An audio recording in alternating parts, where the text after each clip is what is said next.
Aí galera, aqui é Zé Zica dando um salve para vocês aí. Eu tenho uma pergunta para fazer. Posso descer o detector de gás na cordinha para analisar o espaço confinado?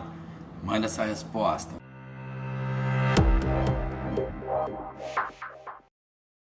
Saudações meus amigos da segurança, estamos aqui de volta no nosso segundo vídeo sobre o e-book detector de gases. E hoje nós estaremos falando especificamente sobre o sensor de oxigênio e respondendo essa pergunta do nosso amigo Zé Zica aí. Posso descer o detector de gases com a cordinha na ausência da mangueira? Então vamos lá, gente. Bom, primeiro ponto que nós devemos entender é por que o sensor de oxigênio compõe um aparelho detector de gases, né? Além do oxigênio ser o fator da nossa vida, que nós respiramos, né? Através deles que nós sobrevivemos, mas no aparelho não é só essa finalidade que ele está ali.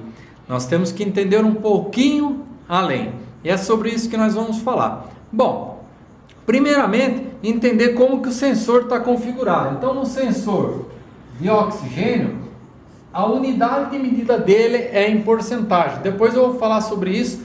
Eu acho que no quarto vídeo eu falo sobre os contaminantes e essa variação de porcentagem para ppm, tudo bem? E ele vai ler aqui, ó, normalmente você vai ligar o aparelho, ele vai estar constando 20,9, que ele está identificando o que? A porcentagem de oxigênio no ar atmosférico, tudo bem? Desse 20,9 nós temos duas medidas aí que vai compor a linearidade do equipamento, que é 23% rico e 19,5% na pobre. Esses daqui são os pontos de disparo do alarme, tudo bem? Bom, vamos lá. Atmosfera rica. Qual é o problema? O problema na atmosfera rica, eu vejo muitos profissionais falando, não, o oxigênio é inflamável, então vai enriquecer, vai explodir o espaço confinado. Na verdade não. O oxigênio, ele é o alimento, vamos falar assim, do fogo, do processo de combustão. Quanto mais oxigênio eu tenho, mais forte é a chama, mais forte é o processo de queima e combustão do material, tudo bem? Então, o excesso de oxigênio ele vai causar isso daí. Outro fator fundamental é o oxigênio junto, por exemplo, com óleo, graxa. Ele vai, inclusive, possibilitar a ocorrência de uma combustão espontânea nesses tipos de produto. Então, esse que é o problema da atmosfera rica em oxigênio, tudo bem? Bom, e por que essa atmosfera acontece? Na maioria das vezes, falha técnica. Quando está muito calor, resolve-se colocar a mangueira para fazer um resfriamento do ambiente com oxigênio puro. Falta de ar, pega a mangueira do oxigênio e solta lá. Falha na mangueira, vazamentos, né, vazamentos de válvula. Por isso que é proibido, por exemplo, levar o cilindro para dentro do espaço confinado. Dentro do espaço confinado entra só as mangueiras. Terminou o trabalho no espaço confinado, ainda que seja uma pausa, vamos dizer assim, de 20 minutos, 15 minutos, parou o trabalho, todos saíram, arranca todas as mangueiras dentro do espaço confinado, que vai que esqueceram um pouquinho, não fecharam direito a válvula. Então eu posso ter essa condição e oferecer aí uma possibilidade de um risco de incêndio realmente dentro daquele espaço confinado, tudo bem? Bom, a atmosfera pobre, ela é um pouco mais simples quando cai esse oxigênio. Agora, aqui eu quero a sua atenção. Na realidade, a atmosfera ela não caminha para o lado pobre dela porque, sei lá, o oxigênio está acabando. Não, ele está sendo substituído. Normalmente você tem dois processos de substituição aqui. Ou um gás inerte, está deslocando aquela atmosfera, e aí ele não vai ter mais o oxigênio, ele vai a zero mesmo numa atmosfera inerte, ou quando eu tenho um contaminante. E é no contaminante que nós vamos falar no quarto vídeo, eu vou explicar melhor sobre os contaminantes. É no contaminante que está a maior preocupação nossa. Bom, enfim, vamos lá. Vamos imaginar que eu tenho um contaminante. Vamos fazer o seguinte, para facilitar o entendimento, imagine que eu tenho só um sensor de oxigênio, só esse sensor presente um único gás, um único sensor no meu aparelho. Eu vou verificar um ambiente em que ele está com a presença de CO. Então imagine a seguinte situação. Nós sabemos que a linearidade do CO ele é medida em ppm. Mas eu não vou falar sobre isso agora, depois a gente vai falar, tá? O sensor, ele dispara em 39. É o limite de tolerância que a gente chama. Vamos multiplicar isso por 10.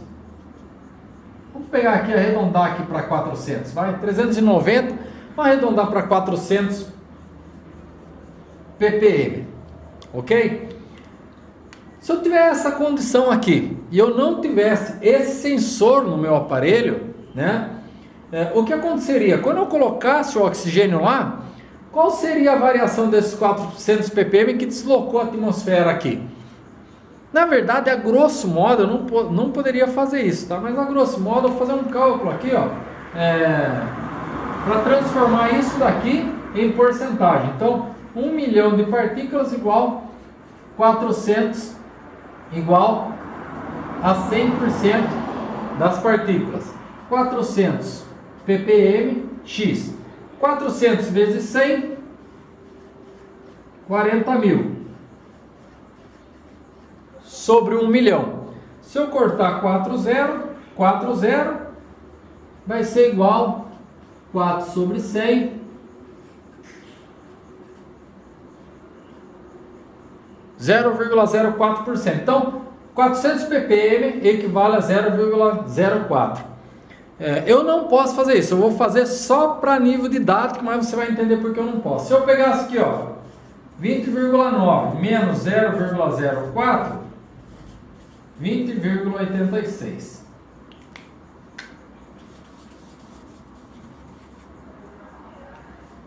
Pergunto para você, em 20,86, o detector de oxigênio dispararia?